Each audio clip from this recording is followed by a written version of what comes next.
अगर कोई ऐसा है जो आपको कहता है कि साहब ने मुझको ही सौंप दिया है सब कुछ, तो मैं भी शिव के शिष्य हूँ और ये गुरु का मंच है, ये महादेव का मंच है। महादेव भेद नहीं करते तो उनका शिष्य भी भेद नहीं करता। वो सबके लिए है, तो साहब और दीदी भी सबके लिए उतने ही हैं। हर आदमी की मदद करते हैं जो महादेव का काम करता है, चाहे वो कोई हो। इसके लिए आपको किसी के पीछे चलने की जरूरत नहीं, मेरे उनके किसी के पीछे चलने की जरूरत नहीं है। महादेव की तरफ चलना है और उनके अनुसार तीनों सूत्र का निर्वहन करते हुए चलते चले जाना है। ये कुछ ऐसा ही है। कैसे चलना है? क्योंकि दुनिया है ना, जगत है। हर कुछ दिन पे गांव में भी कोई दिखता है, शहर में भी कोई दिखता है, घर में भी कोई आ जाता है, कोई कुछ कहता है, कोई कुछ कहता है। जिसने भी शिव को अपना गुरु बनाया है, उसका शिव से सहजानंद जी से एक ही रिश्ता है, गुरु भाई का, गुरु बहन का। और हर रिश्ते की एक मर्यादा होती है, हर रिश्ते की एक सीमा रेखा होती है। एक पिता की पुत्री भी जब बड़ी हो जाती है तो अपने पिता के गोद में नहीं बैठती, एक सीमा है। पति और पत्नी है, लेकिन जब समाज में खड़े होते हैं तो एक सीमा में होते हैं। सीमा है। धरती जहां हम बैठे हैं वो भी अगर अपनी सीमा से हिल जाए तो तूफान होते हैं, भूकंप होता है, विध्वंस होता है। ये आकाश अगर गर्जन करने लगे तो तूफान की बारिश हो जाती है। हवाएं जो मध्यम चलती हैं, जिस दिन वो अपनी परिधि से, अपनी सीमा से बाहर होती हैं, तो उन हवाओं से विशाल विशाल वृक्ष उखड़ कर फेंक दिए जाते हैं। अग्नि जिससे हम जला के भोजन बनाते हैं और खा लेते हैं, वो अग्नि भी अगर अपनी सीमा छोड़ दे तो विशाल जंगल जल के राख हो जाते हैं। ये जल जो अगर परिधि में हो, सीमा में हो, तो उसको हम लोग पीते हैं, अपने प्यास बुझाते हैं। लेकिन वो जल अगर नदी में बढ़ जाए, अपनी सीमा भूल जाए, तो उस बाढ़ में शहर का शहर बह जाता है। जब शिव के हर तत्व में इतनी ताकत है, अगर हम और आप हर कुछ कदम पे अपनी सीमा भूल जाएंगे तो सोचिए शिव के तत्व भी अगर अपनी सीमा भूल गए तो क्या होगा हमारा। इसलिए महादेव को गुरु बनाया है तो महादेव की परिधि में रहना चाहिए हम लोगों को। और महादेव की परिधि में रहने वाले लोग एक ही काम करते हैं, वो सिर्फ अपने गुरु की महिमा का गान करते हैं, अपना नहीं, दूसरों का नहीं। वो अपने घर की कहानी गुरु के मंच पे नहीं कहते, क्योंकि गुरु का मंच सिर्फ गुरु की बात के लिए होता है, लोगों को भ्रमित करने के लिए नहीं होता।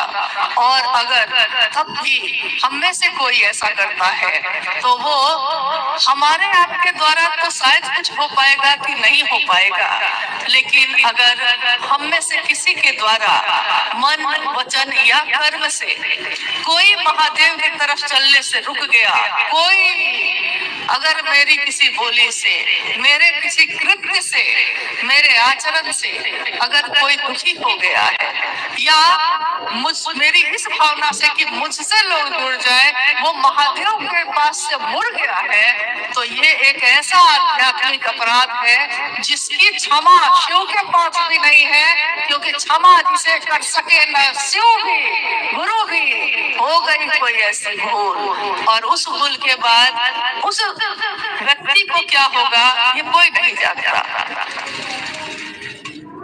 इतना ही निवेदन है कि शिव की शिष्यता का राजमार्ग जिन्होंने बनाया है, हम सब उस पे चल सकते हैं, समान रूप से चल सकते हैं। महागुरु महादेव को गुरु बनाने का आवाहन है, ये आवाहन है साहब श्री हरिनानंद जी की, ये पुकार है, ये छाया है उनके आंचल की, जिनको हम दीदी नीलामानंद कहते हैं। और इसके सिवा नमन तो हम सबको करेंगे, सम्मान तो हम सबको करेंगे, चाहे वो दोस्त हो या दुश्मन हो, लेकिन रहेंगे किसी के साथ और नहीं। क्योंकि एक बात समझने के लिए थोड़ा हम इसे सीखते हैं, समझते हैं कुछ न कुछ। एक समय में ऐसा था कि एक राजा हुए, मिथिला में एक राजा हुए, और राजा के बारे में जब हम कहते हैं राजा, तो हम समझते हैं कि राजा तो महल में रहता है, राजा के पास तो संपत्ति और खजाने होते हैं, राजा के पास तो सैनिक की फौज होती है, यानी राजा को सब कुछ उपलब्ध होता है, भोग का सामान। तो स्वाभाविक है उस राजा के पास भी रहा होगा। लेकिन एक दिन एक साधु आए और उन्होंने कहा उस राजा से कि मैंने सुना है कि आप जीवन में रहते हुए जीवन मुक्त हैं। ये जीवन में रहते हुए जीवन मुक्त कैसे हुआ जाता है, मैं आपसे सीखने आया हूँ, क्योंकि इस बात के लिए मैं हिमालय में जाकर वर्षों तपस्या करता रहा। जिस गुरु ने जो मंत्र का जप कहा, लाखों मंत्रों का जप करता रहा, लेकिन तब भी मेरा मन अभी भी जीवन में रहते हुए जीवन मुक्त, यानी है सब कुछ है मेरे पास और मेरा मन उसमें नहीं जाए, ऐसा नहीं हो सका। लेकिन मैंने सुना है कि आप हैं ऐसे, तो मैं आपसे सीखने आया हूँ, आपसे जानने आया हूँ कि जीवन में रहते हुए जीवन मुक्त कैसे हुआ जाता है। राजा ने कहा साधु बाबा से कि बाबा अभी थोड़ा सा मैं काम में व्यस्त हूँ, लेकिन तब तक एक चीज आपको कहता हूँ। ये मेरा महल है और इसमें बहुत सारी चीजें हैं, सुंदर सुंदर देखने योग्य है। अंधेरा हो गया है थोड़ा, लेकिन जब तक मैं ये काम निपटाता हूँ आपके हाथ में एक दिया दे देता हूँ। एक दिया लाया गया, उस दिए को उन्होंने जला दिया और कहा कि यही दिया लेकर पूरे महल को दिखाइए, पूरे महल का वैभव दिखाइए, तब तक मैं ये काम निपटा लेता हूँ। साधु उस दिए को लेकर महल की तरफ मुड़ गए। राजा ने कहा बाबा ध्यान रखिएगा, ध्यान इतना ही रखिएगा कि इस दिए की लौ न बुझ जाए, क्योंकि अंधेरा है, और अगर दिए की लौ बुझ गई तो अंधेरे में भटक जाइएगा, इसलिए इसका ध्यान रखिएगा कि दिया नहीं बुझने पाए। राजा काम करने लगा, साधु महल की तरफ बढ़ गए और थोड़ी देर के बाद पूरे महल से होकर फिर से राजा के पास लौट के आ गए। राजा ने पूछा महल कैसा लगा? साधु ने कहा कि किस तरफ के महल की बात की आपने? तो राजा ने कहा कि महल में बहुत सुंदर सुंदर चीजें लगी थी, आपने देखा? साधु ने कहा कि अरे भाई मैं महल क्या देखता, उसकी चीजों को क्या देखता, मैं तो इसी कोशिश में रह गया कि दिया ना बुझ जाए, शिव चर्चा की आंधी में हमारी शिव शिष्टा ना चली जाए, मैं तो इसी को देखता हुआ चलता चला जाता हूँ। तो चाहे लाखों के भी रोग एक आदमी खड़ा हो, मेरा दिया ना बुझ जाए, हम तो इसी चक्कर में लगे हैं। लेकिन आप समझते हैं, आप अपने दृष्टि से देखते हैं, तो हो सकता है कि सामने वाला कुछ और दिखाई दे। हर आदमी अपने अपने नजर से देखता है। कोई कहता है क्या पता शिव चर्चा कोई कर रहा है तो उसकी क्या भावना है, कोई कहता है सम्मान के लिए कर रहा होगा, कोई कहता है पैसा के लिए कर रहा होगा, कोई कहता है कि क्षेत्र बनाने के लिए कर रहा होगा, लेकिन वो किस लिए कर रहा है एक बार उससे जाके पूछ तो लीजिए, कम से कम उसी से पूछिए जिससे शिकायत हो जाती है, उससे पूछ लीजिए कि भाई साहब आप किस लिए कर रहे हैं ये काम। एक पहाड़ पे दूर पे एक आदमी खड़ा दिखाई दिया, 3 आदमी नीचे खड़ा था, तीनों में से एक ने कहा कि लगता है भेड़ बकरी चराने आया होगा, खो गया है, खोज रहा है उसी को। दूसरे ने कहा कि शायद इसके संगी साथी पीछे छूट गए होंगे, इसलिए रुक के प्रतीक्षा कर रहा होगा। तीसरे ने कहा हो सकता है घूमने आया होगा।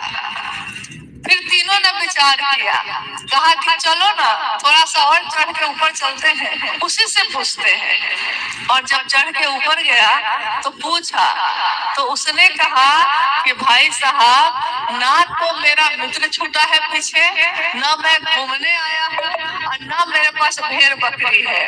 मैं तो यहाँ से गुजर रहा था तो सोचा कि कितना शांत है ये जगह, तो थोड़ी देर आंख बंद करके थोड़ा ईश्वर का ध्यान करने लगा हूँ, इसीलिए खुद की खोज में यहाँ खड़ा हूँ। अब देखिए, उसकी वास्तविकता यही थी, लेकिन आपने पूछा ही नहीं। इसलिए आपकी नजर में हम क्या है, मेरी नजर में आप क्या है, इसका कोई अर्थ नहीं है। अगर जानना है तो उस आदमी से पूछ लीजिए, और नहीं तो उसकी भी जरूरत नहीं है। आप भी महादेव की तरफ चल रहे हैं, हम भी महादेव की तरफ चल रहे हैं, मंजिल हम सबकी एक ही है। इसलिए रास्ता में तो भेंट मुलाकात होती रहेगी, लेकिन भेंट मुलाकात करते करते महादेव न भूल जाए, इसकी कोशिश करनी चाहिए। उस दिशा में चलिए, साहब दीदी का साथ लेकर चलिए।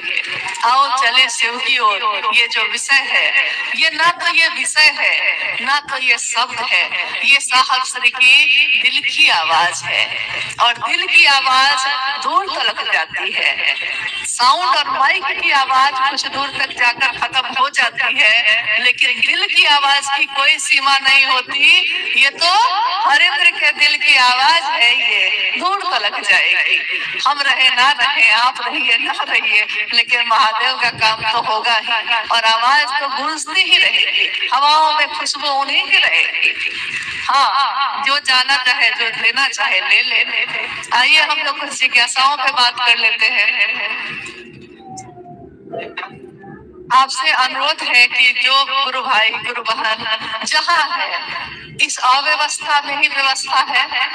महादेव के लोगों के लिए कितनी भी व्यवस्था करिएगा कम ही पड़ता है। इसलिए थोड़ी देर का ये कार्यक्रम है।